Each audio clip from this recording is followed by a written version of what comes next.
Okay, Steve, we are live on YouTube. Great, thank you, Sarah. So calling our March 9th Snow Library Board of Trustees meeting to order. I just want to name everybody who's here at the meeting. If you could just acknowledge your name when I call it out. Carolyn Dowd. Yes, I'm here. Joan Francolini. Here. Mary Beth Fink. Here. Kevin Galligan. Martin, Here. Reggie Donahue. Donahue's here. Tavi Pugno. Here. Marilyn Bornmeyer. Here. Ron Collins. Yes. Mary Ruland. Present. Amy Hunter. Here. Ian Catlow. Jan Crabtree. Here. And Jeff, you're here as well. Jeff Paris. So this meeting is being broadcast live on the Orleans YouTube channel. If anyone else wishes to record it, they should notify the chair for permission to do that. So I think we're ready to go. I think the first thing to ask for is if there's any public comment. I don't see anyone from the public here as such. Our next item of business is the minutes. Has everyone had a chance to look over the minutes? Yes. Yes. Has anyone or would someone like to make a motion to approve the minutes?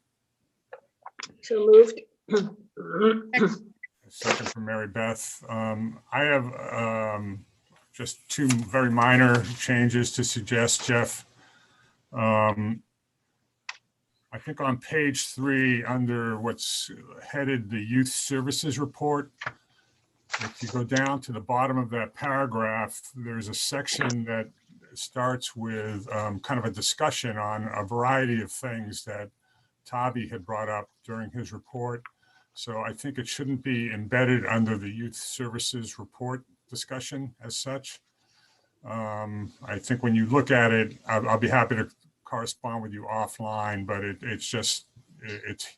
it's misleading to put it under Youth Services Report since it pertained to a variety of issues that Tavi had brought up during his report. And then the only other thing is you don't want to list Sarah as a participant on the meetings.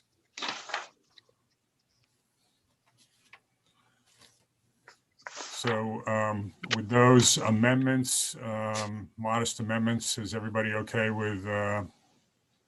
Yes. Do we need another motion to do that with the Motion to accept, Steve. Thanks, John. I'll second. So all in favor of approving the minutes as amended? Aye. Aye. Any opposed?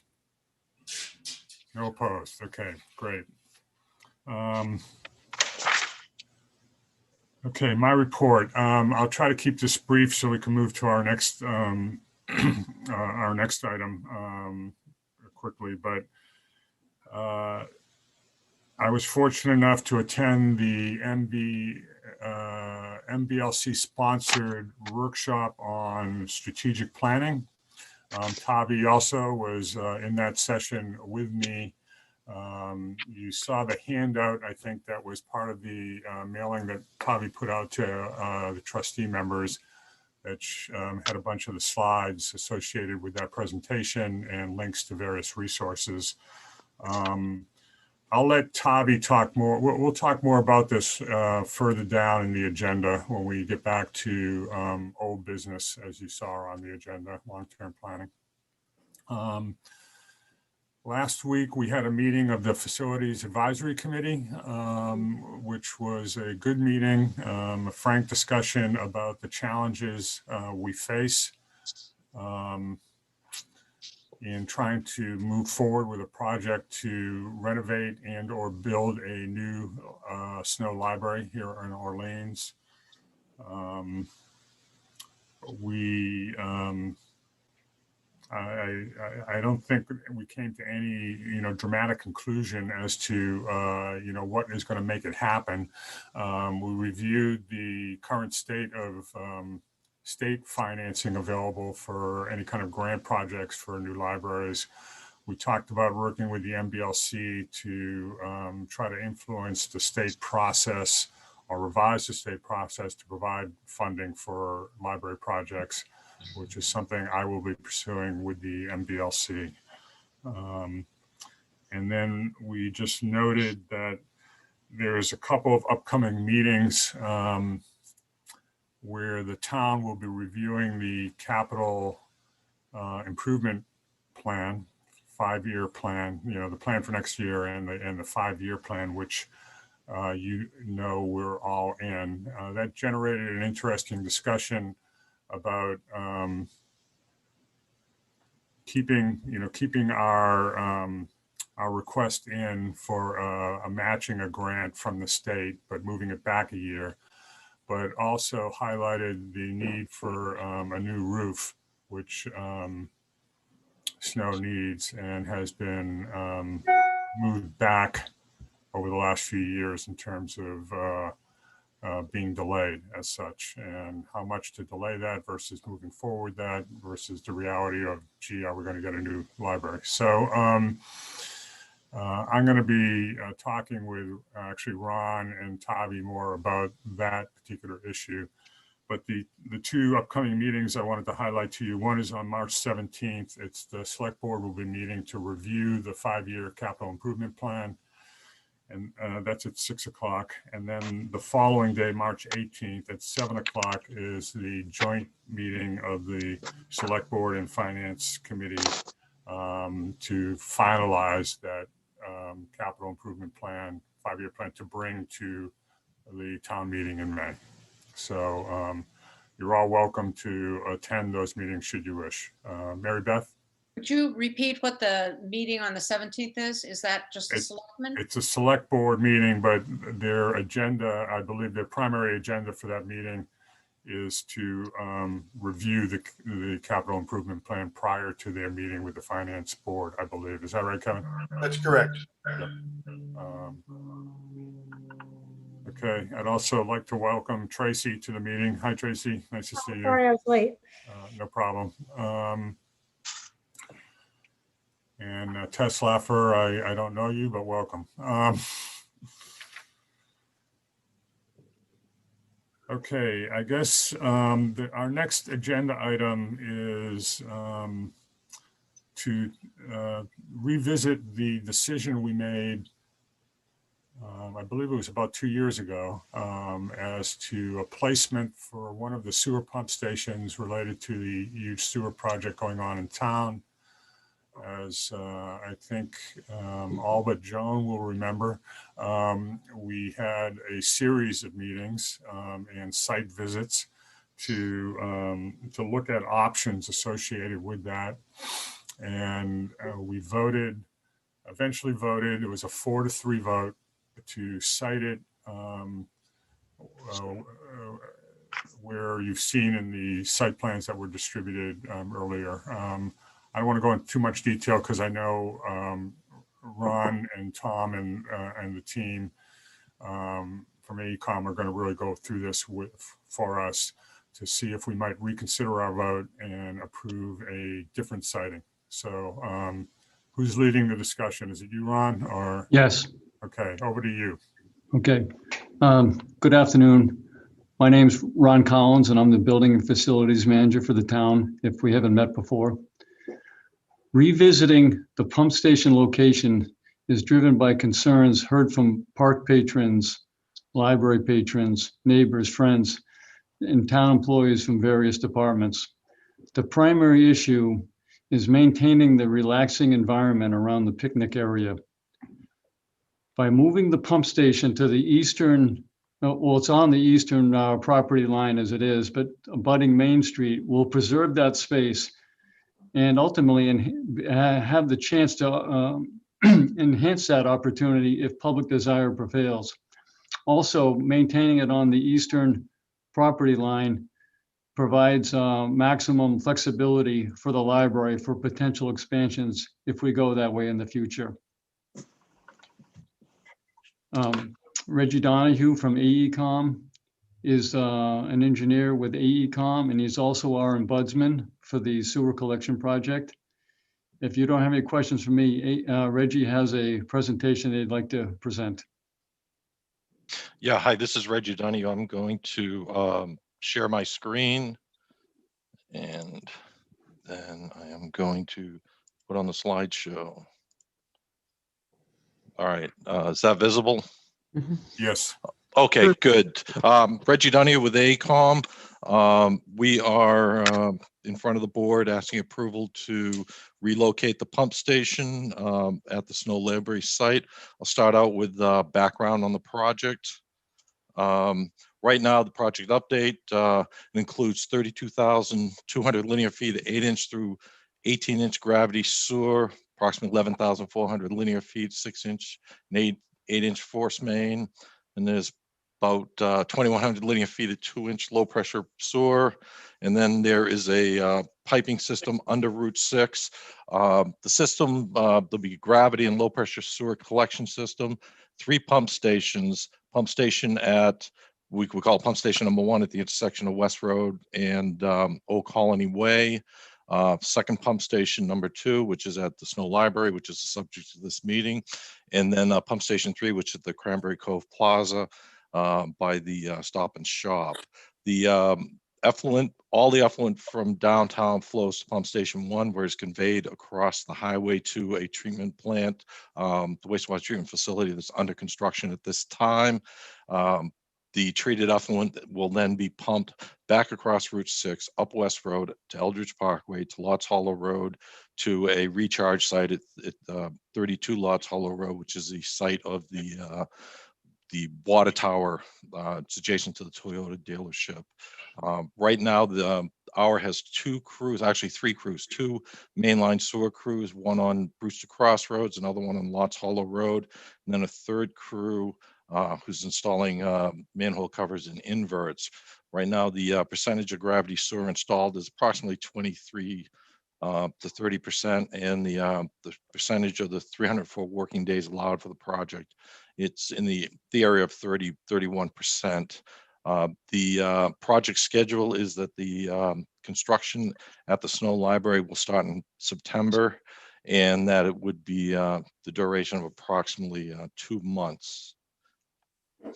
The design considerations for pump station number 2 is reliable and uninterrupted operation, engineered to address initial and future phases of the collection system. Right now, we're installing the downtown sewer system. In the future, there are other areas of town that will be reviewed and are presently under design. The design considerations also include minimizing the environmental impact to the village green and the library property, mitigate odor generation, and then standardize equipment to improve operation and maintenance throughout the systems.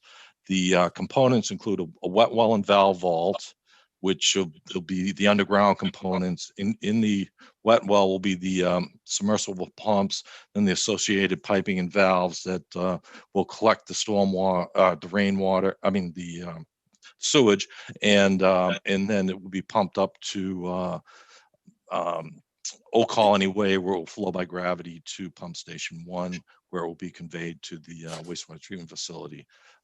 At the valve vault and wet well, there'll be an equipment pedestal. Actually, there'll be a electrical disconnect panel.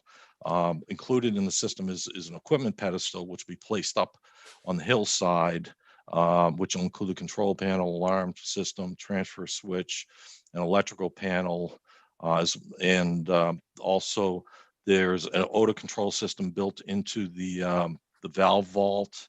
And then there'll be a standby generator, which will also be located up with the equipment pedestal on the hillside between the Snow Library and the school.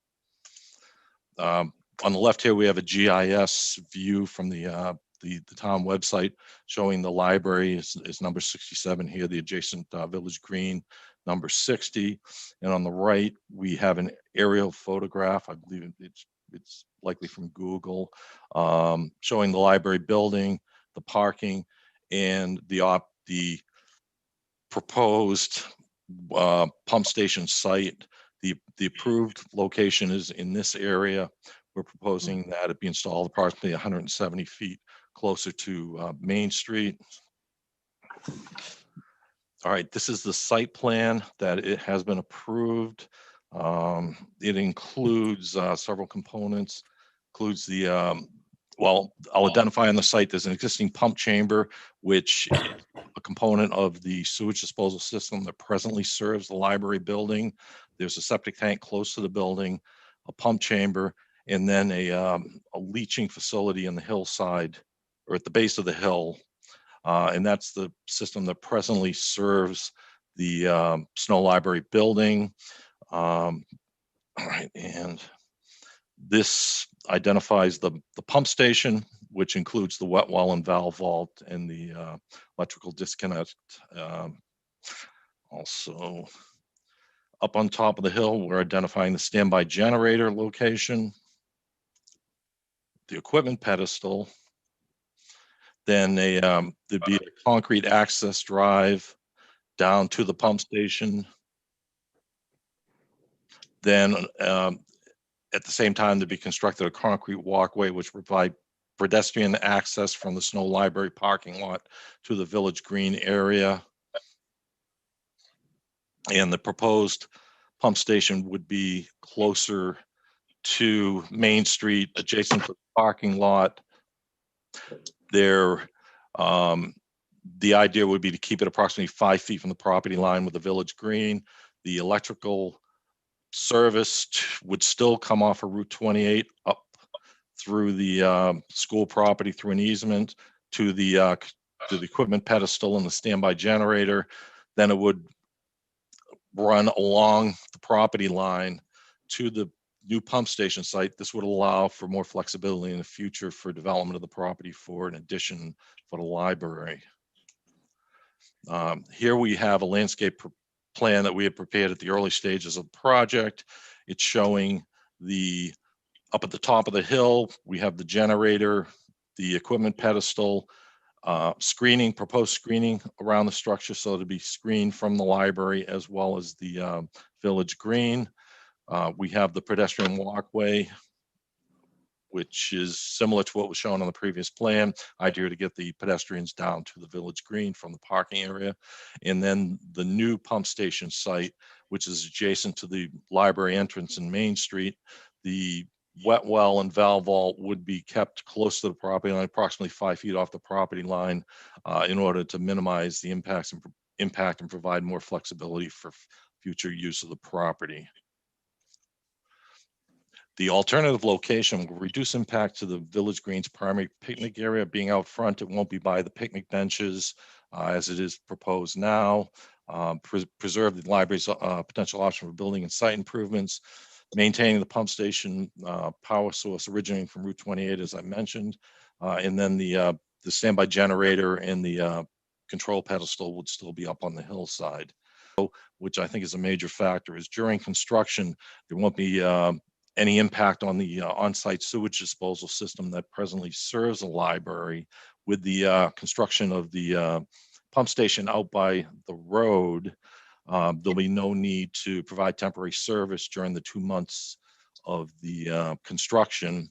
And then after construction of the new pump station, then they would connect the library and abandon the existing septic system that presently serves the library.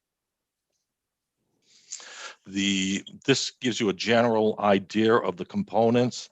As you see in this picture on the left, we have equipment pedestal that will actually be located up on the hillside with the generator, and there'll just be a disconnect panel that will be located at the wet well, and that's a small structure, approximately 3 feet by 3 feet by 1 foot deep, and would be on a stand. The electrical, the equipment pedestal will be up on the hillside as well as the generator. And then the access hatches will be at finished grade with a parking lot. And then there'll be landscaping is proposed to screen the pump station area from the village green as well as the road. We have here are some pictures of ongoing construction on Brewster Crossroads, just to give you an idea of, it's very tight in that area. At this point, I'll take any questions that you might have relative to the project. So Reggie, I've got a few questions. Yes. I'll use Chair's prerogative to go first. So in no particular order, will we lose any parking spots related to this placement? That's one question. Yeah, there's no intention to remove parking spaces. The maintenance of the pump station would take place before the library is open. Occasionally there may be an emergency when they have to go by, but it's close to the entrance where there's very limited parking. There may be some designated parking spaces there, but I don't think people use them because they're so close to the entrance. But in general, it will have a very minimal impact on the parking and the library use. Well, just to be clear, so it looks to me from the drawings, there's probably at least two parking spaces that the access goes through to get to the proposed new siting. Yes, you're correct. There are two, but the maintenance can be specified through the operation contract that it be performed during off hours of the library prior to 10 a.m. So that no heavy equipment or trucks are out there, utility trucks during the library. We don't anticipate that there's a need to restrict parking in those spots when the library is open. Is that what I'm? No, because there'll be adequate space to get to the pump station in that area adjacent to the curb cut. Okay, all right. Also, just the box that is going to be above ground in that spot, you described it as 3 by 3 by 1. 1 or something, but Yes. it'll be on a stand, so it will be below eyesight, so to speak. It'd be approximately 4 feet high, and it is what we had previously proposed and had been approved at the other location. Okay. It's really a safety consideration so that if anyone is servicing or working on the pump station, that there can be electrical disconnects within visible or within sight of where they're working. And this new site will require the removal of one mature tree at that corner? Is that Yes, correct? there's an ornamental tree in that location that'll have to be removed. And I guess my final question for the moment is the generator site and control panel there, that hasn't changed from what we originally agreed. That's still the same siting? Correct. There's no change to the generator site or the equipment pedestal. Okay. All right, I'll stop. Joan? Okay, can you go back to the drawing instead of this question slide? Mark, just go back to where the drawing was. This one? Yeah. So I have two questions. I think right where you're showing it, there's a big green sign now and a big pole that says, Route 28. Is that right in line with that big sign that's out there? It's close to the sign. I can't tell you exactly where it is, but if necessary, the sign could be relocated, and it would be within the right of way of the roadway. So it would be we're 5 feet off the property line. So I think there'd be adequate room for the sign. Yeah, because I was just thinking maybe you just jump it all together. This way, it's not like you see that, then you see the sign. So you would see the sign, and that sign's not so nice to look at anyway. And then the other question is, when you plant these trees, are you planting trees or bushes or native hedges that are taller than the equipment you're going to put there? Or are you planting small trees so they grow to be taller? My understanding is that they would be planted fairly substantial trees in order to provide screening right away. Not all of them will be tall initially, but there'll be enough that they'd show that it would provide screening of the pump station. Good, have fun. Great. Mary Beth? My question is about disruption to service, because having been in town for the last forever since COVID started and watching the progress that is slow but steady and to be commended, how much disruption is going to be involved with this project, and what is the timeline? You said it would be installed within a month, but I look at Brewster Cross Road, which has been a mess for several, well, are we going into week 3 or something? Yeah, well, okay, to address that, the schedule is 2 months, and with the new location, there'll be less impact. There'll be Of some course. impact. The existing sewer line that was installed during the Main Street project was installed in the entrance, so there'll have to be some work and letting people in around the equipment during construction. I don't anticipate that they'll shut down the library. Any disruption would be very short and will be found in other areas. We are able to let people in.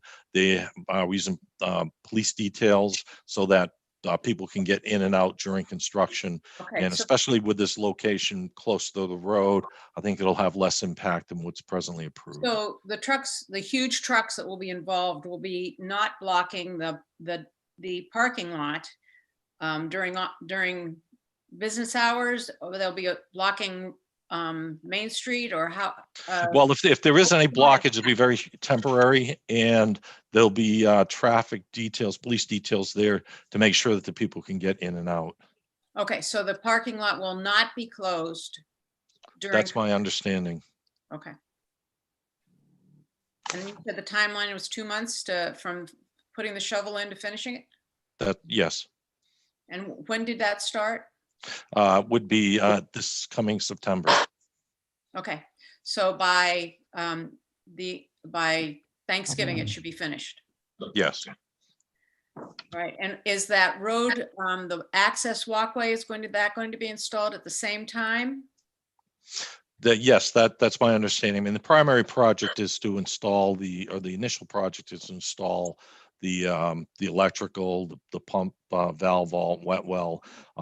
Then the walkway may come later, depending on the project schedule. Also, depending on if that's modified, if there's any changes. But any changes would be approved by the library. But I'm not sure the exact schedule of that, but it would be part of this project. The work between. Yep. Sorry, I didn't. May I? You want to speak, Tom? Yes, please. Actually, I'd like Ron to speak to that. Reggie might not be fully up to speed on the discussions of the walkway. If it's the trustees' wish to put in at the same time or whatever, as part of this project, we're fine with that. It's up to the trustees. But Ron has had some further thoughts and conversations about the walkway to actually make it nicer. Ron, you want to jump in for a minute? Yes. So Tavi and I, we've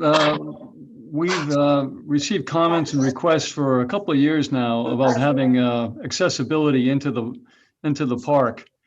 And my thought is that maybe we don't do this section now and potentially hire a landscape architect to really look at what we could do for accessibility, not only to like the band concert area, but over to the picnic tables. And if you don't mind, I just want to say one thing. The construction for 2 months, don't forget that this system does not go online until a year later. And so there will be additional disruption because ultimately we have to decommission the septic system to the library when the sewer system goes online. Good So point. it will, there'll be further disruptions at least a year later when that occurs. And so that's why we wouldn't want to put that walkway in until all that work takes place. When you look at the plan that's currently on there, you see in lightly shaded, the dotted crosshatch for the existing leaching field, and then the pump station is right next to the walkway. So those will definitely be modified And then, once the septic system, the sewer system's online, then that will be decommissioned. And also, if you go over towards the building, Reggie, can you take your pointer to the first septic tank right there? Yes. That is also another tank that is to be decommissioned once the sewer system goes online, because you don't want to be collecting the solids there. Basically, you want to take the full effluent from the building right to the pump station. So could I ask a question, Ron? So the timeline actually is construction of the sewer pump station in September to November at the front part of the property. We'll wait a year. So the following September or 2022, the sewer would be, the septic system would be decommissioned and the sewer would be active, online. Is that correct? Let's say nominally, and maybe Tom, Paris, or Reggie will have a better handle, but yes, it's going to be at least a year. Maybe more. Yeah, hi, this is Reggie. Yeah, they're actually two independent projects. Really, the presentation here was relative to the construction of the pump station. The connection of the facility, which would come at a later time. Once the wastewater treatment facility is online and the collection system is discharging to the facility, then there would be a notice to proceed sent out. This is a town facility, so anytime after that, and likely to be next fall, then they would connect the system, but that would be an independent project. And there would be some disruption, but still, I think it would be minimal and they can work around vehicles getting in and out of the facility. And I'm correct, right, that does, regardless of where if we had stuck with the original placement, that all would be true anyway, right? Yes, Yeah. however, with the other placement, there would have to be a temporary measures such as using the existing pump chamber or the existing septic tank as a tight tank and pumping it on a regular basis in order to provide sewage facilities to the library. Now, with the proposal of installing the pump station adjacent to Main Street, the existing system that serves the library will be able to be retained, and there will be no disruption of service of that system until the system is online. Mr. Chairman, may I? Go ahead, Tom. I just want to go back to Ms. Franklini's comment about the screening, bushes, trees. So my understanding is the tallest structure in the area of the pump station is about 4 feet tall, which will be easy to screen from a height standpoint. But as Reggie said, is our full intent to put an adequate screening, really to satisfaction mostly of you people and the public. But also bear in mind, we're not going anywhere. So this project, gets completed and you still have some concerns and want some improvements. We're more than happy to make some modifications on the screening, just to make everybody happy. And we're also happy to talk about details of how we finish this off. For example, using maybe bricks in that paved area, if you want to call it paved bricks, to match the sidewalks that are adjacent, etc. So we're very open to the aesthetics of the project. Thank you, Tom. Other questions? Steve, I have a Al? question. I have a couple of questions. One, you mentioned something about the odor. And what do you mean by that? I mean, is it going to be, do you have to vent from where it's collected at that pumping site? Yeah, there's a venting system. However, the design includes an extensive odor control system. There's the valve vault is oversized in order to provide, or in order to include large carbon filter canisters. So we've gone above and beyond what is typically done for a pump station in order to provide additional odor control. So in order to minimize any impact from the pump station. Okay, that was one question. The other question was, what's the rationale behind having the control pedestal and the generator way up on the hill? Would it not make any sense to put it near the whole pumping station? Well, I think this goes back to the original, I'm sorry, this goes back to the original application, and there was a concern about the the power running across the village green. The present power for the sewage disposal system and pump station that presently serves the library, the power runs right through the middle to a control or to a electrical box out on Route 28.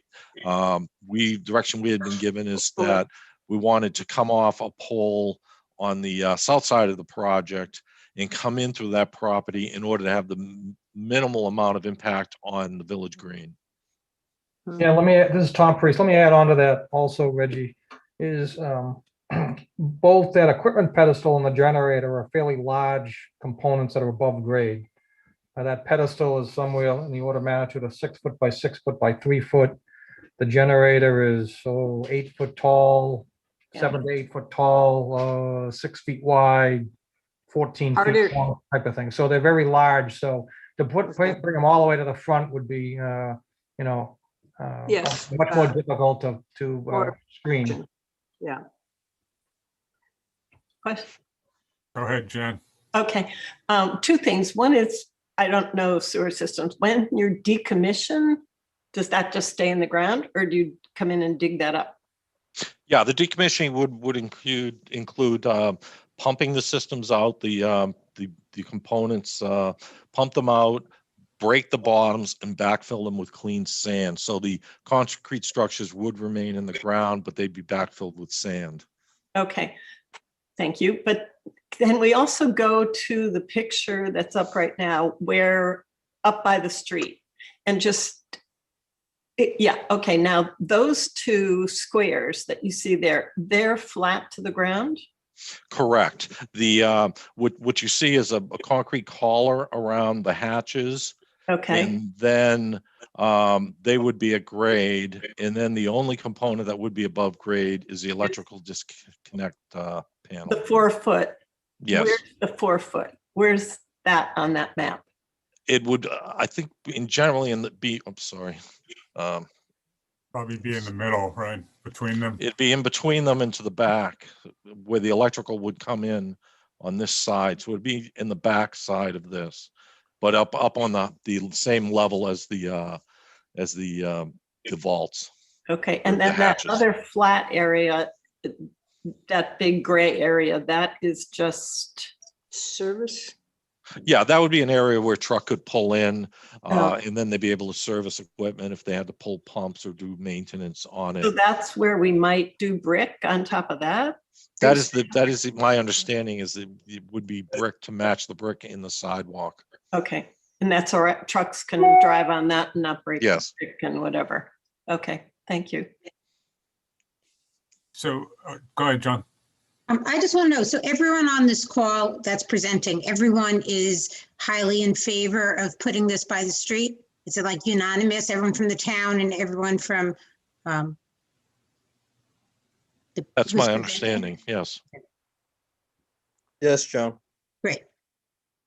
So Reggie, so I just want to be clear. So there will be a trench that will go the length from the generator all the way to the pump station, correct? Thank That will. Yes, supply and the it would power. run along the east property line Yeah, go there. and Yeah. then go up the hill in between the trees to the generator and control pedestal. And that wouldn't damage any of those trees?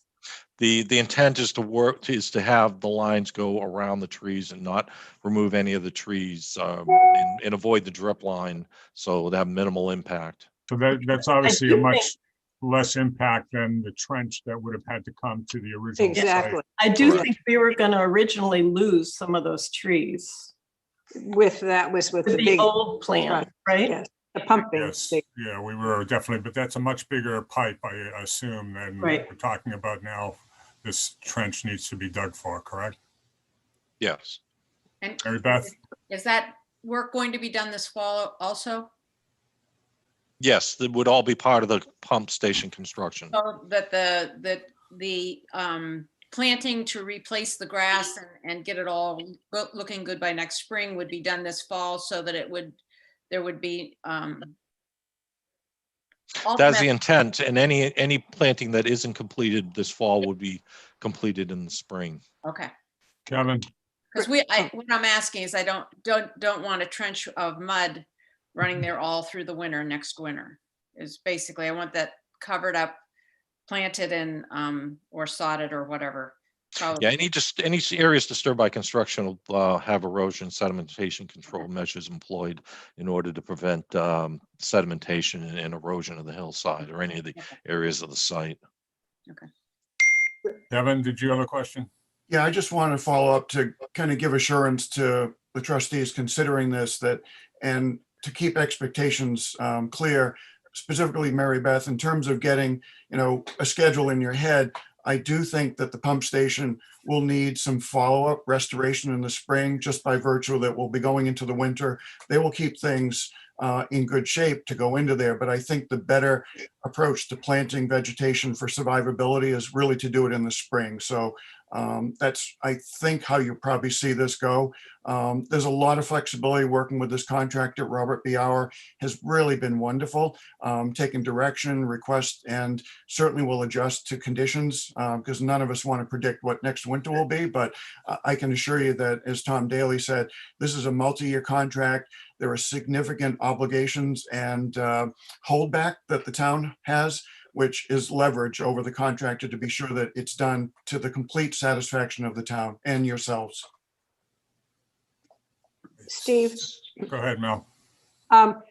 two more questions. In terms of the power that goes to the generator, will that come, you mentioned it coming from 28, so that'll have to be, I don't know, on your going across part of the park there? Is it, would that be Well, the right- actually, it's going to be an L or a right angle kind of thing? the town has an easement from the school and the intent, and we went out there and laid out the run so that it wouldn't have any impacts on trees and so that it wouldn't be running through the garden and the park area. Excellent. Okay. And my other question was, it certainly makes sense to me to have the pumping station as close to the main line for functioning. You don't have to pump it so far. So I'm very pleased that this has been reconsidered. Me too. So other questions? Not seeing any. It seems to me, Ron. Hi. Just a quick question. So we know that next fall will be the construction of the pump station. The following fall will be the decommissioning of the septic system. And Tom Parise or Reggie, in that scope of work, which is included in our contract, do they also decommission, or what do they do with the leaching field? Where is the leaching field? As you can see right on the plan, the leaching field is in this area. My understanding, if it's just a stone leaching field, then it would just remain as it is. If it's concrete structures, I don't believe it is. If there are galleys, then they would be filled with sand. It's a Caltech system. So Caltech, then it would be filled with sand. So there will be disruption to that area. There will or will not? I didn't hear that. Well, there'll be some disruption as if they have to fill it with sand, but any disruption will be regrassed. I mean, right now it's a grass area. So if it needs to be disrupted in order to be abandoned, then that would be restored at that time. Thank you. Another engineering question. The septic system, or the tank, which you said is very close to the front entrance right now. Yes. Will that have to be removed? And then that means disrupting the parking lot. And also, will it use the same, flow or systems that already exist there to get? No, the existing system will be abandoned in its entirety. Okay. The sewage from the building sewer will be intercepted and it will flow to the pump station. The septic tank will remain. They'll lift the covers, backfill it with sand, and then it'll be disconnected. So there'll be no disruption to the adjacent parking area. So Reggie, how does it connect to the new pump? Right. There will be. Yeah, there'll be draw a, line. there'll be a 6-inch building sewer, so the extent is probably, right now, I expect there's a 4-inch line that would connect with a T or Y, an angle to a 6-inch line that would flow to the pump station. Can you draw that on the Can you map? show us the line? Is it going to Show go us into where the it parking lot or what? What is it? Yeah, it would go across the parking lot. It may be Correct. that when we, I'm sorry. um, Back. There we go. Depending on how we have this system, we may have a manhole in this area. It'll probably discharge to a manhole in this area where the existing sewer system will be connected to the pump station. There'll be a manhole, and it's likely the flow from the library will be in that vicinity.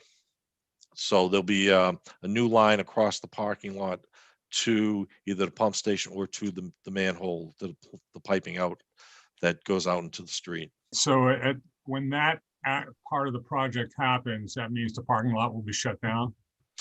I think they can do it in lengths that they can work around it with police details or flaggers. They can, they'll be working, it's a shallow trench. So I don't anticipate that it's going to be the level of disruption you would have from construction of the pump station. And I think it would not, it's unlikely that it would shut down the facility, because during the connection, the existing tank could be used as the existing septic tank could be used as a tight tank. So you would still have facilities in the building, and cars should be able to come in and out during construction. They'll just have to change the traffic flow depending on where they are on the installation of the pipe. And again, that would be phase 2, so to speak. Correct. Yeah, okay. Hey, Steve, Steve. Tom Parise here again. We can have that discussion with Tavi and the contractor as we get closer on the best routing to minimize disruption of the parking lot and the operations of the library. So I mean, another option is just go straight across the parking lot to the edge of the parking in the grass area, and then Yeah. go along that grass area, Right. and hopefully, Yeah. maybe avoid digging up more of the parking lot. So there's a few options. Obviously, all those details haven't totally been worked out yet, Right. obviously, but we'll work with the library trustees to minimize those impacts. Thanks, Good. Tom. Joan? Just really quick, I've driven to Agway when it was blocked. You guys did an amazing job letting people in. I just went to the dump. I mean, I think you do a really great job of just detouring traffic the easiest way. And I want to give you guys a lot of credit for that. And I see that's what happened with the library. Either way, we're going to have a little disruption. We're Right. getting sewers in the town. We're going to live with it. You guys minimize it. The police officers are great. So I think it's been a fabulous project, and I really support, the way you've been doing it. So I think all this worry about disruption is just going to be managed when it happens. So Right. Thanks, Joan. Thank you. Back to Ron. So this walkway, we're probably going to table that for now. Well, let me interject if I could. It seems to me now we've got a couple of decisions to make. One is to approve this new siting or not, Mhm. and then also to decide whether to delay the walkway, as you were speaking to, Jan, and kind of revisit that after more discussion. And I think Ron threw out the possibility of working with a landscaper. I guess one question I have is who's paying for that consulting work with a landscaper? Is that something the town would cover out of your budget, Tom, or Ron? It's nothing you guys have to worry about. It's on us to build this entire project in its entirety. We just appreciate the support. And then the other thing I would throw out there is, assuming we were to delay the walkway, I think as we have discussed previously, Tom and Ron, kind of rethinking the parking lot as well, in terms of improving the accessible parking spots. It should be part of all that thinking, since the parking lot's going to be torn up anyway. So, but anyway, that's for, so I guess what I'd like to suggest is, this is now for the trustees. Are we all in agreement to delay to move forward with a vote? Does someone want to make a motion to vote on approving the new siting? And as part of that, delaying for further discussion, the construction of the walkway. I'll make that motion. I'll second. Make- Okay. Jeff, did you get all that? Dave, just, could I jump in? Yes, go ahead, Kevin. One quick one, because it really is good that we've got everyone here. Would someone from kind of the engineering side want to at least set some expectation when, given the contractor will need to be notified of a revised scope for the walkway, the latest that this revised walkway wants to be decided? Thanks, Kevin. Good point. I could speak to that. I think it's very important that the decision be made today because there's a long lead time for the equipment. The system has to be redesigned as well as negotiations with the contractor. Then the equipment has to be submittals from the contractor, they have to be reviewed. Then the equipment has to be constructed. So in order for them to start their work in the fall, it's important that decision be made today. Reggie, I don't think that was Kevin's question. His Oh, question okay, I'm was sorry. his question was related to rethinking the walkway, the pedestrian I'm walkway. sorry. And Yeah. what kind of timing do Yeah, we Steve, have to I work can with? probably answer that, Steve. Go So, ahead, Tom. yeah, it's not, that one's not as critical. As Ron had said earlier, obviously, when you come back for the second phase for the decommissioning of pieces of specifically the pump station, it's right where the walkway is shown right now, where the general area. So you wouldn't put it in this fall, you'd put it in sometime next year. So obviously, there's more time to deal with that with the contractor. If we want to go through Robert Hour or if the town wants to do something separately, but we do have time to work on that one. The critical one, as Reggie said, is really the pump station change. Okay, but just to be more specific in terms of, yes, we have time, does that mean we need to make a decision by the end of the calendar year around that, or sooner than that, or later, or? I would say by the end of the calendar year, and I think that's subject to the discussion with Ron and Tom relative to, getting a landscape architect and working with Tavi and the trustees of where we think the walkway may want to go, and to move forward with that. Ron, did you want to add anything? Yes. Just talking with Al McLennan yesterday about the CPC funds and all the projects that were approved this year. If we determine that something bigger or more elaborate, in line, I could see you putting in a proposal next year for the CPC funds. That'd be a great project for them. And those submittals are due by November, usually the day before Thanksgiving. Yes. Okay, so it just sounds like through the summer, obviously, we need to have some discussions and work associated with what the vision is related to a pedestrian access down to the Village Green. And then will the town pay for a landscape architect consultant I to believe, help work I through that? believe Tom indicated that, yes, that the town would do that. Correct, Tom? Yeah, we'll take care of that. And we'll work closely with you guys, make sure you're happy with it. Great. So Steve, could we just vote on taking this forward? Because I have to leave a little bit Right. after 5. Yeah, no, I was just going to say, is there any more discussion on the motion?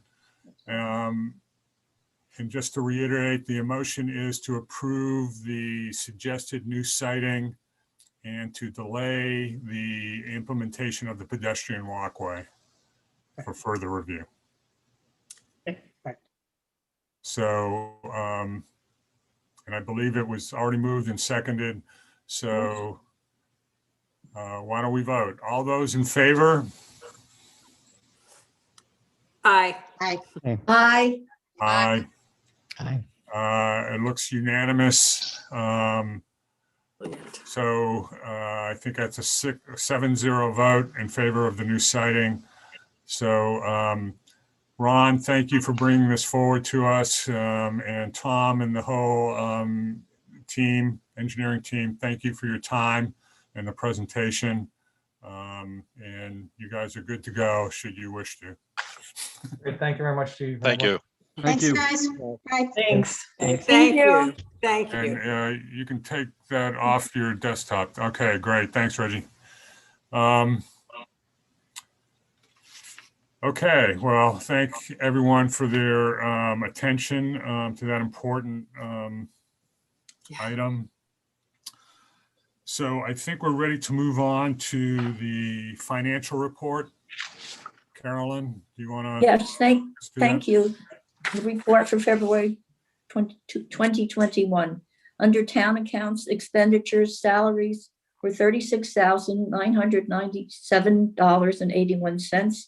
Operating expenses, $23,527.16.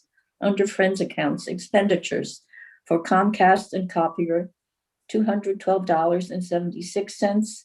Take Care of Yourself program, $100. Under revolving accounts, deposits.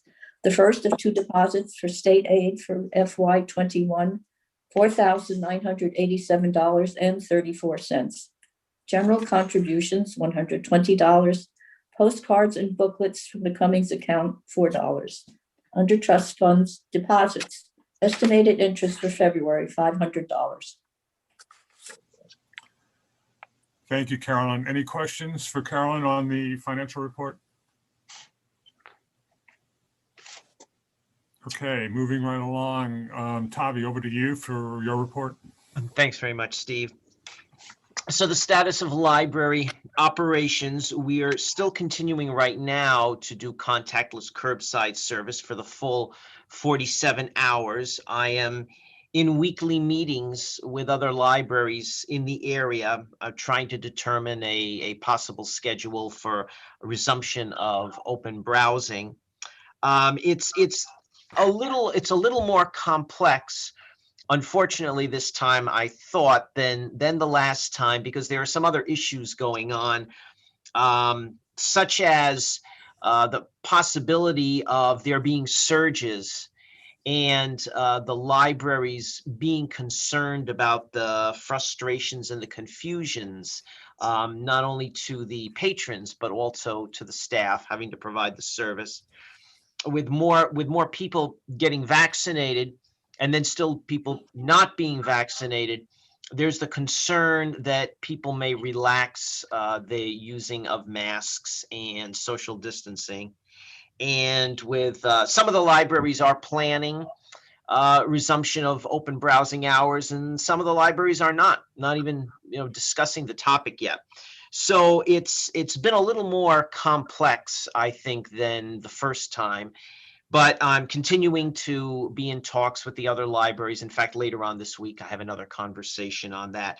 But we're emphasizing again to do as much service as we can that people want, and trying to keep as many people safe as we can.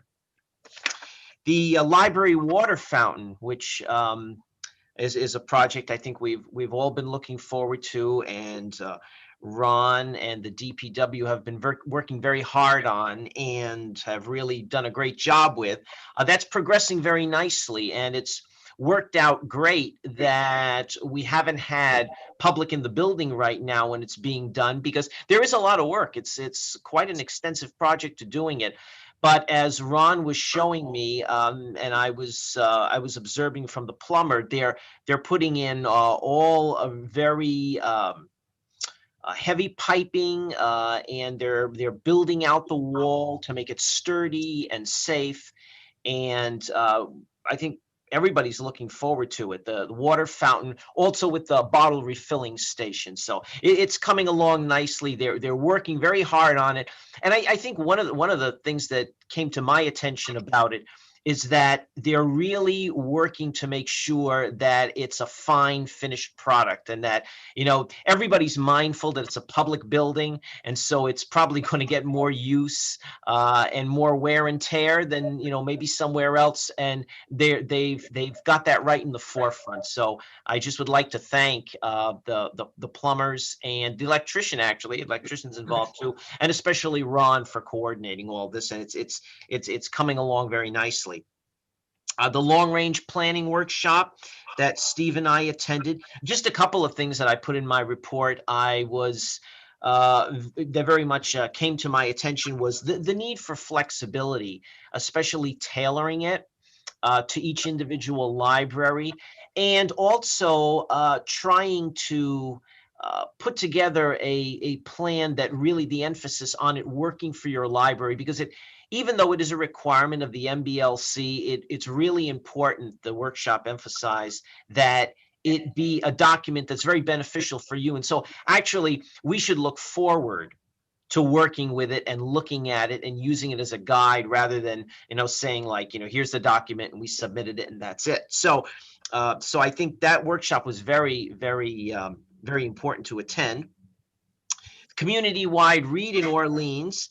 I was invited by the Orleans Elementary School librarian, Kara Ewan, to read to Mrs. Updegraff's third grade class. And I did that just last week and really enjoyed it. It was the first time, though, that I had to do it virtually. These were all done virtually, whereas in the past, I've done it for 8 years, and it was previously in the classroom. So you miss a lot of that contact with the students, but still, it was really fun. I look forward to doing it again. This year, I read The Library Mouse by Daniel Kirk. And also, I'll be mentioning later on, Anne also did a community-wide read.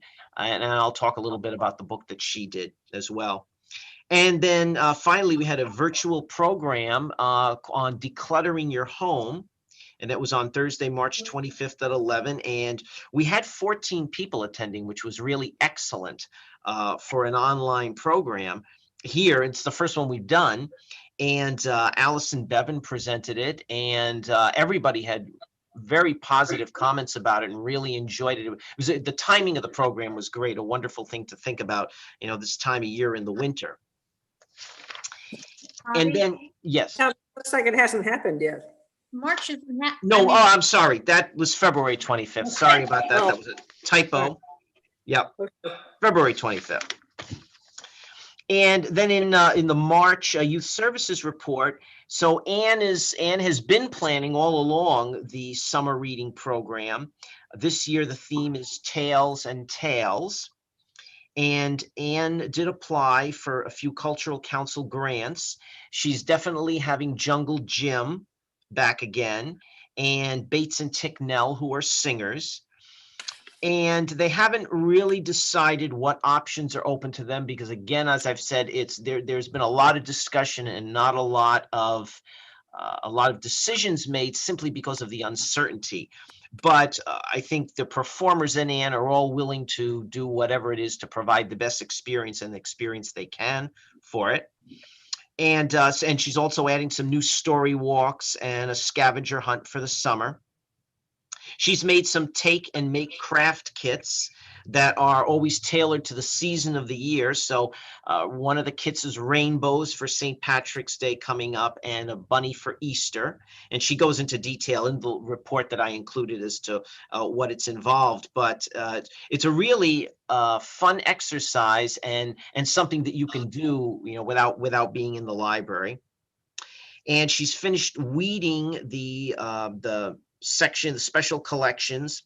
She's working on the special collection. She's finished the picture books, and she's scheduled and had last week the Zoom session. She was reading to the first grade elementary school students the book Miss Brooks Loves Books and I Don't, as part of community-wide read. And by the way, other officials from the community and other people in the community also participate in this day as well. And then she's continuing to give readers advisory both on the phone and preparing little kits whenever requested from people. Amazing. Thanks, Tavi. Questions, Joan? Well, two things. She also came to the CPC meeting that we had to present Storybook Trails, which if you follow through, if you're watching it, it's going to get presented. There's no question. So it's very highly supported, the Storybook Trails. So that was good news.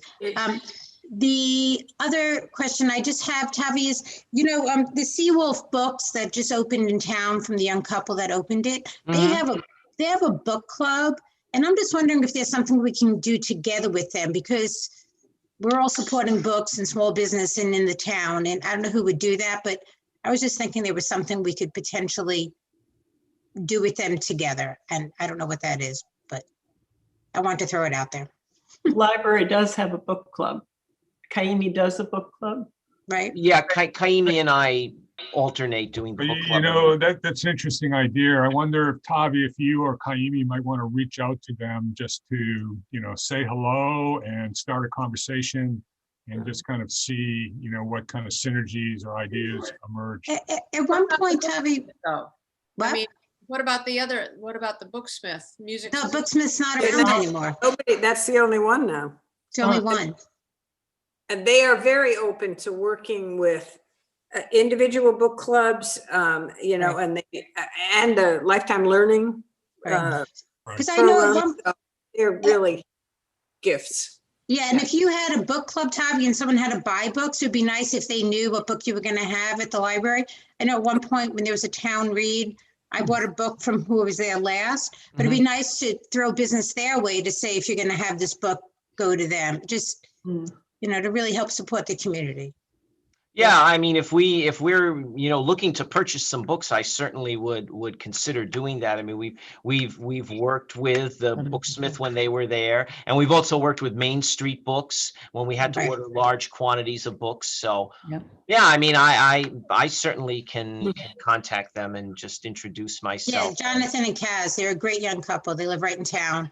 It would be really, really sweet. And even when you're doing some of these reads, if the parents want to buy those books, it'd be nice for them to know what books you're using for these reads, and that they could at least know what's coming up and they can highlight them. So. Right. Yeah. And I think as Mal mentioned too, for lifetime learning classes too, sometimes it might involve, you know, purchasing books. So yeah, no, that's fine. I will definitely keep them in mind, you know, working with them and seeing how we can collaborate. That would be great. Thanks, Tavi. You're welcome. Other questions or comments, Mary Beth? Steve, I apologize, but I have to leave the meeting. Okay. All right. Bye-bye. Mary Beth. Bye. Okay. Moving right along, it's over to Tracy for the Friends Report. Thanks for being so patient, Tracy. Oh, no problem. It's interesting to come to these meetings and listen to what goes on. And I was interested in the fact that we relocated that pumping station. Last time Karen Kishpot talked to you folks about Library Giving Day, which is coming on April 7th. At our meeting, the board listened to my presentation, but they felt that it was really a rush to get to the April 7th date, that we would not have enough time to be prepared this year. So they voted to table it for this year. We can certainly participate next year, and that gives us a lot more time to get ready for it. So that's what we did. Cooler heads prevailed than mine. On the other hand, though, we did get the Brotherton Foundation grant of $5,000 that I applied for in the fall. And so we're going to be hosting a storytelling session this summer between July 7th and August 26th. And I'm thinking of having one storyteller a week come and present out on the Village Green because of COVID. We'll be doing socially distanced storytelling.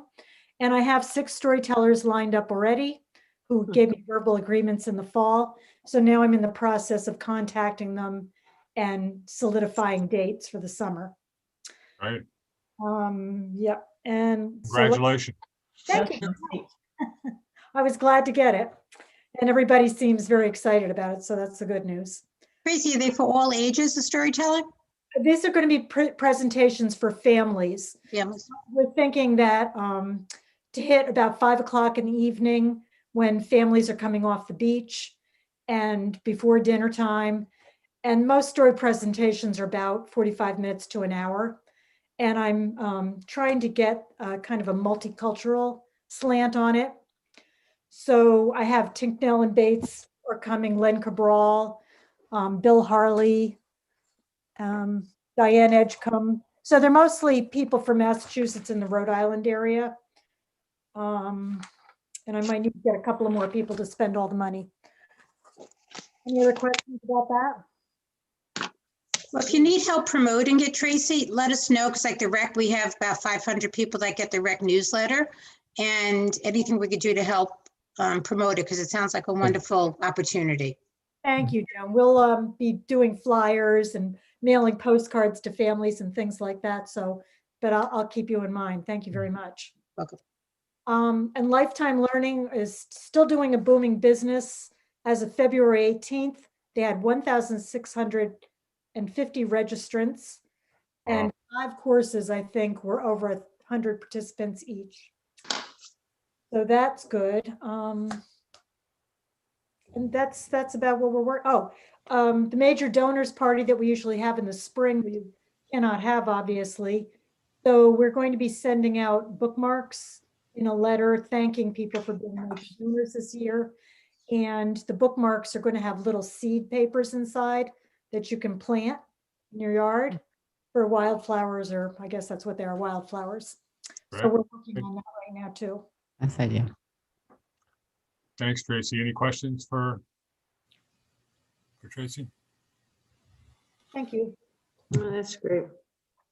Are there any other reports? Okay, under old business, long-range planning. Tavi, did you want to speak to that at all, or?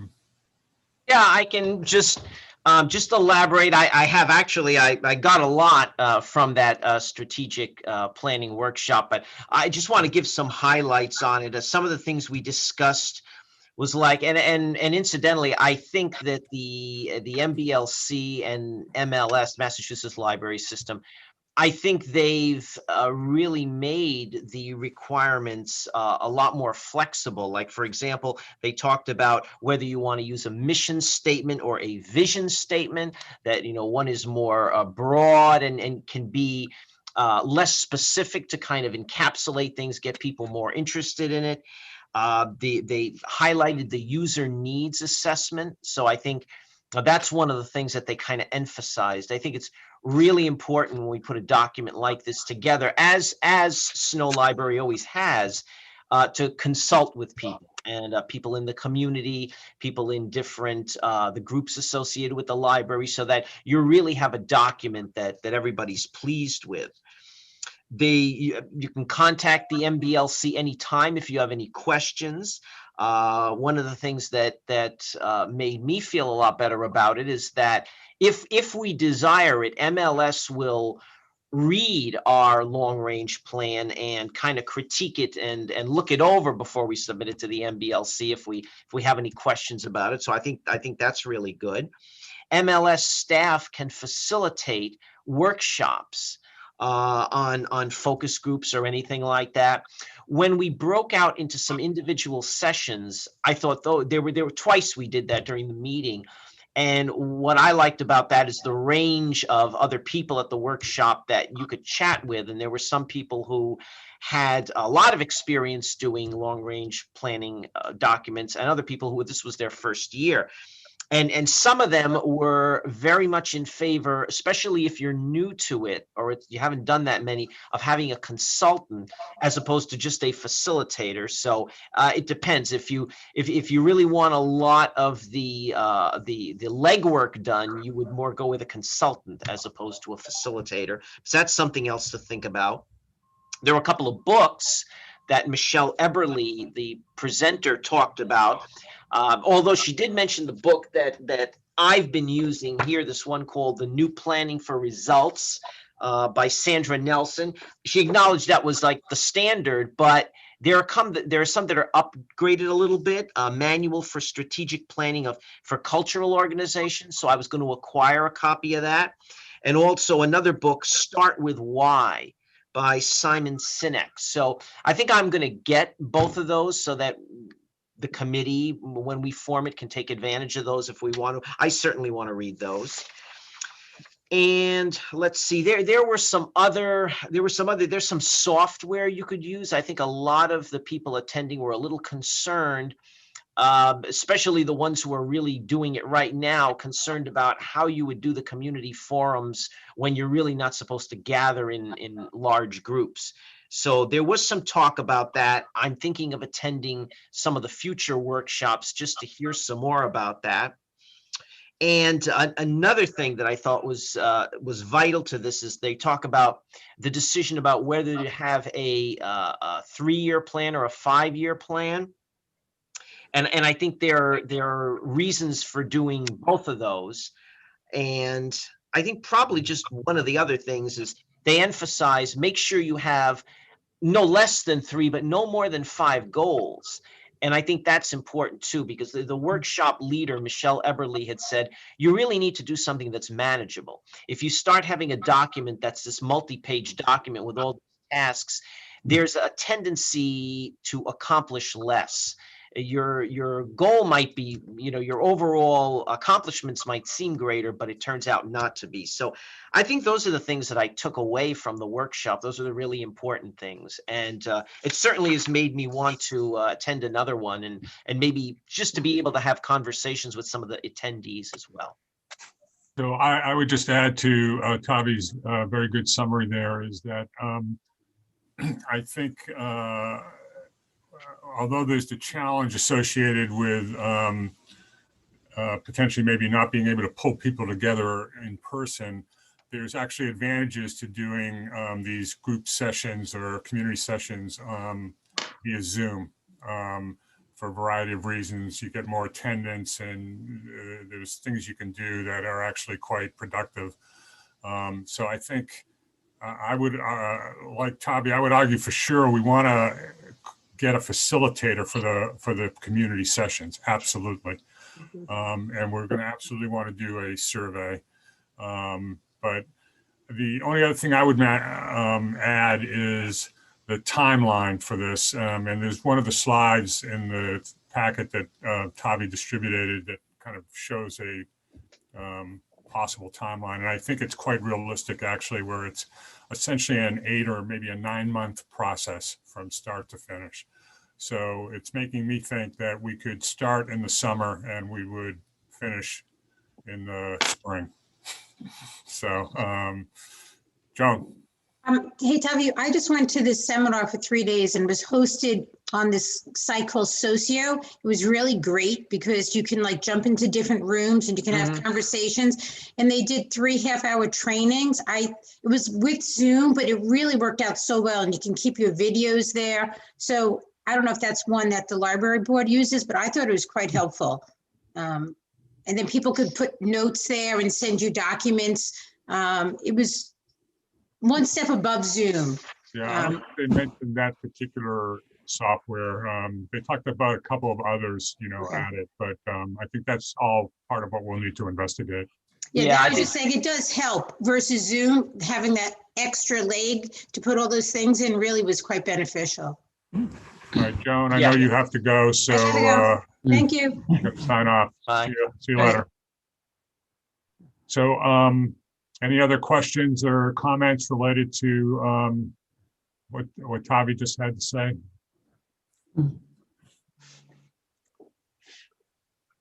Okay, thank you, Tavi. Thank you. Any other business? Not seeing any. Someone like to make a motion to adjourn?